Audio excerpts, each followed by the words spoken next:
Hello, beautiful ones. It's Zion here. Today, I want to talk about boundaries for women and working on our inner masculine and how important that is. And I'm going to share with you something that I experienced last night and how it has unfolded this morning, because I went to an astrology event last night and I had a great time. But there was a point in which a man came up to me and he got really close to me. He was really invading my space, right? I was sitting and he was standing and he was leaning, like his face was here. And he was asking me, what's your sign? Because other people were asking me and we were just joking around and I didn't want to reveal what's my sun sign initially. And I backed off and I thought that he would realize that I was uncomfortable, but he didn't. He stayed there in my face, and so I set a clear boundary and I told him, I don't feel comfortable, right? I set my boundary and I said, I feel invaded. And so he finally moved back and kept asking me questions. I kept setting my boundary and created a lot of distance, and then he left, right? I felt really, really uncomfortable. But gladly, nowadays I have good boundaries, so I was able to stand up for myself, right? Other times, maybe I wouldn't have said anything just to keep the peace, just to avoid making other people feel uncomfortable, just to avoid conflict, or to make sure that other people don't feel shame. And yesterday, I decided to put myself first, right? The rest of the evening was wonderful. There were two organizers and both of them were men. They were very caring, very attentive. They were making sure that everything was all right. And I had a great time, right? This was just a moment. Again, for me, it was not really a big deal, even though it's really not okay to do this kind of thing. And to be, insisting and invading and what's your sign and are you a Scorpio and, this disgusting kind of energy. Like, it's not okay. But I quickly forgot about it because I set my boundary and I stood up for myself. What was so great about this whole situation is that the two organizers were actually very upset, and I didn't know this because in the moment everything just seemed kind of fine, and we were playing a game and whatever. But one of the organizers asked to call me this morning, and so we had a conversation, and he apologized for what happened. And he told me that they were really upset with this kind of situation, that they would be setting better boundaries from now on. He asked me how I felt about it, if I had any suggestions about it, about how to create a better environment for women and for people, and to make it clear that that's not the intention. And honestly, this was such a beautiful reflection to have this man call me, to show up in a healthy, mature, masculine energy, to take accountability, to be responsible, to be protective and caring. This was like such a great reflection of my inner masculine. I've been working on my inner masculine energy for such a long time, and I am my first protector and guardian. In an ideal world, these kind of things wouldn't be happening, right? There wouldn't be such a need for us to be protecting ourselves, standing up for ourselves, and all of those things. But the reality is that this kind of thing happens every day. And even in the spiritual world, there's a lot of sexual predators. And there's a lot of women who don't have good boundaries in general, but in the spiritual community, there's even more. It's this lack of boundaries, like, ooh, let's just flow, let's just feel, and it gets really confusing and ambiguous. And like, no, a lot of things happen that should never happen. Like, I've seen a lot of things, in like all these years that I've been into spirituality. Sexual assault, sexism, all the time, men taking advantage of women, men gaslighting a lot of women, psychological abuse, like, happening all the time, right? And it's not okay. And so just because we're going to spiritual events or, we're sensitive or empathic, it doesn't mean that everyone there has the same level of emotional maturity. And even if it's not a spiritual event, not everybody is going to be empathic or caring or respectful. And as women, we need to be our first protector. We need to show up for ourselves. We need to set boundaries. We need to say no. And we need to get serious and not just laugh it off or brush it off like it doesn't matter. It does matter and it does count. First of all, because it's the kind of message that we're giving to ourselves when we are feeling invaded, when we're feeling mistreated, when we're feeling sexualized, right? When we're feeling uncomfortable, put down, whatever, right? We get to say no, like we get to speak our truth. We get to take up space. And then, like the reflection, like I can't tell you how many amazing men show up around me, especially the more I work on my own masculine energy and the more I bring my masculine energy into alignment. Men who are really, really respectful, caring, mature, in integrity. And these men do exist. And I mean, it would also be great if men would keep other men accountable. And not just men, but we would keep each other accountable and make sure that we're creating the kind of society that we really want. But this also is a pattern that we get to shift, and we have power over this. And it's uncomfortable, yes. It's scary, yes, because we've learned to stay quiet, to stay small, to be complacent, to people please, right? To tend to others, to put other people before ourselves. We've experienced painful consequences for standing up for ourselves, for saying no, right? So this is like very deeply ingrained in our subconscious. There's this ancestral baggage that lives in our being, in our bodies, and that we need to release. Like this fear of what may happen if I say no, if I raise my voice, if I set a boundary. And if you really struggle with boundaries, I would encourage you to journal about it and to ask yourself, what am I afraid is going to happen if I say no? Like, what do I fear will happen if I say no? Or if I say what I feel, or if I say what I want? And to just let it flow, let it come out. Because it's really important to illuminate it. And for a really long time, I would freeze.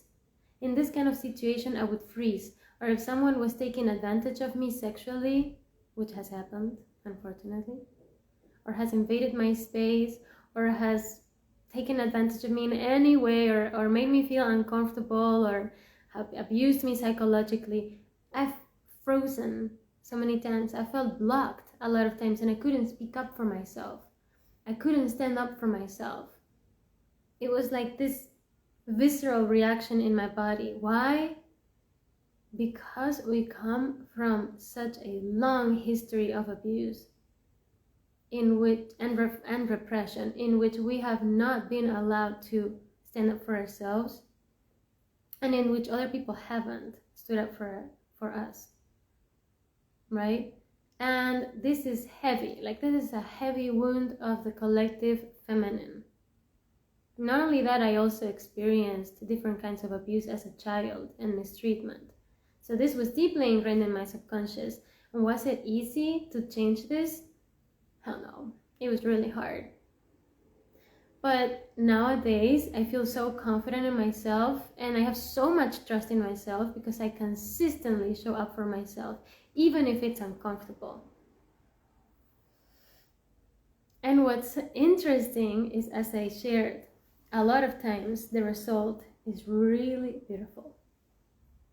And I end up receiving the right kind of support and understanding and respect that I want and deserve, and that everyone deserves. And it was a process for me. And one of the things that helped me the most was working with embodiment and with the womb. because there were a lot of memories that were in my body, a lot of fear, a lot of trauma that I needed to come into contact with, that I needed to release, that I needed to integrate in my being so that I could move past that freeze, right? There was a big fear of consequences, like negative expectations of negative consequences if I would say no. And the other day when I did my masterclass, we were talking about the menstrual cycle. We also talked about feminine archetypes, right? And if you were there, then this will ring a bell. We were talking about the enchantress, right? And this is enchantress medicine. The enchantress is the archetype that is here to create change. She's in between worlds. She brings the fire of transformation. She's the one who says no. She's the one who takes up space, right? And she's also representing a lot of the feminine qualities that have been rejected in society. The wild woman, the primal, sensual, erotic woman, right? The one who makes other people uncomfortable. She's got medicine for us. We're not here to make everyone comfortable. We're here to make sure that we feel comfortable. First of all, that's our first responsibility. It doesn't mean we're being narcissistic and we just think about ourselves. No, we can include other people, but we come first. And there's absolutely no need to trade our sense of security or our sense of comfort for someone else's comfort. And another thing that's really important to consider is the fact that the reason why we get so confused sometimes in these kind of situations and we don't know if we have the right to say something or if it's okay, or are we being rude, or it's just because of all the gaslighting that we experienced in childhood. And so some of you may have also had a violent childhood and a, crazy upbringing like I did, but some of you haven't, and you still experience this. And it's more about the psychological and emotional abuse. A lot of things that children experience nowadays, they're normalized, but they're actually abuse, right? All the gaslighting. When we say how we feel, what we want, when we say our no and it's invalidated, and it's pushed to the side, and we're treated like a burden. And people make us question our experience. Like, oh, no, you're fine. No, you're not feeling that. No, you don't want to do that. You want to do this. Sit down. Stay quiet. Do what I want, right? Like, be what I want you to be. And so this makes us feel really confused about our boundaries. But it's really important that we work with our boundaries as women. And this is the medicine of the enchantress. And a lot of times, the issues that we have in our menstrual cycle, like a lot of times, and not just with the menstrual cycle, but women with issues in the womb, endometriosis, fibroids, all kinds of things, they're so connected to boundaries. And there's also medicine in the womb when it comes to boundaries, because the womb brings us all this empowerment and all this fire and all this clarity. And when we connect with her power, when we connect with her energy and with her grounding force, we're much more able to set these boundaries, to take up space, and to put ourselves at the center of our lives.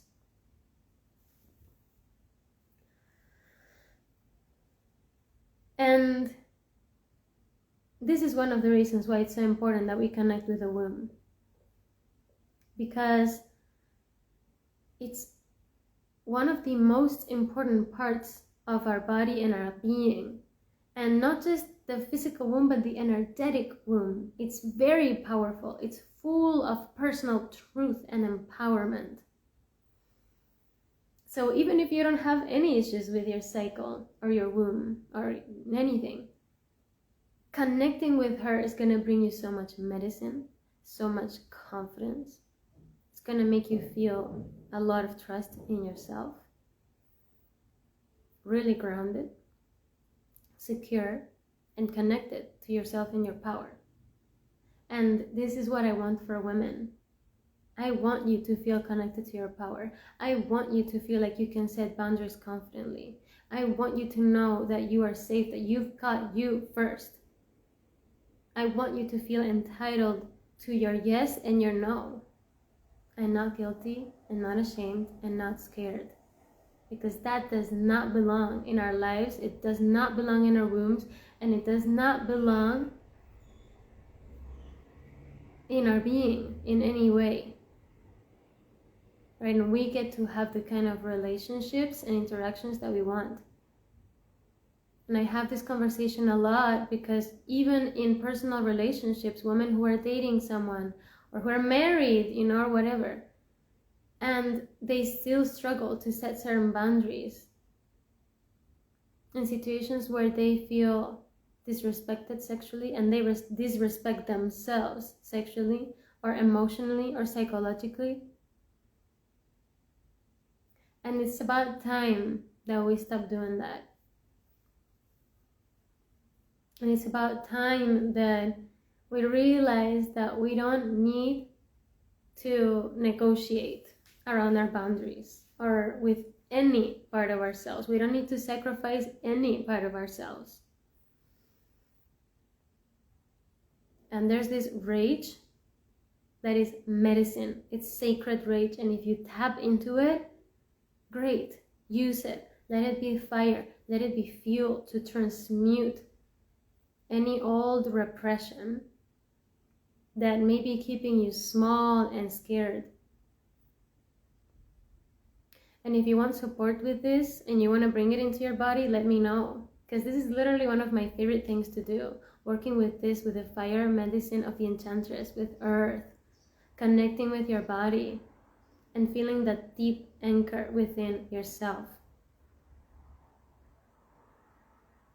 And currently, actually, I have one spot open for a long-term container with me for womb healing, emotional healing, and feminine embodiment. I'm also a trauma healing expert, emotional healing facilitator. So if any traumas come up, anything emotional comes up, you want to work around the subconscious, we're definitely going to be able to tend to that.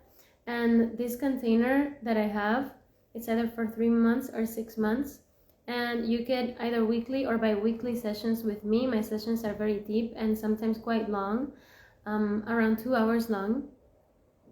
And you also get support with me in between sessions. So if you really, really want to feel a shift, this is for you. And you're very welcome to send me a private message or go to the link in my bio and set up a free call with me. And let's connect, let's talk about it. Let's see into possibilities, let's feel it in your body and feel if this is for you. I remember the time when I started to really dive into this work, I felt a calling and I was scared. I was terrified because I knew that I had to face a lot of things that were uncomfortable. But I felt the call, and answering the call was one of the best things I did in my life. I am nowhere near the woman that I was before I dove into feminine embodiment and womb healing. I feel so confident in myself and in my body. And I feel so connected to my femininity. Like there's actually space for my femininity in my life. And that's another thing that I wanted to share. Like it's so important to work on our masculine energy because that's the only way that there's space for our feminine energy. Like the masculine is the container, but it's the protector, is the one who holds space and guards all of the feminine magic that's happening in this contained space. And so our bodies are our first container.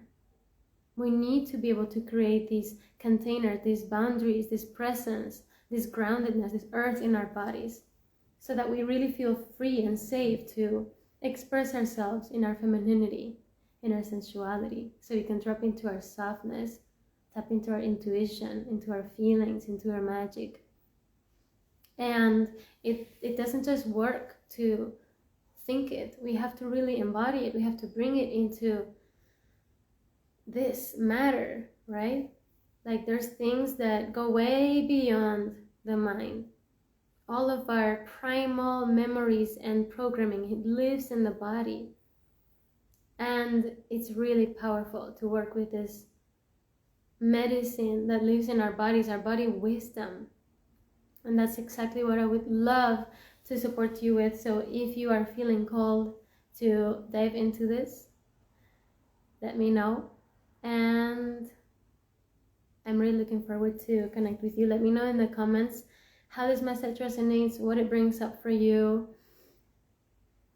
anything, any insights, breakthroughs. I would love to hear. I hope you're having a beautiful day, and I'm sending you so much love.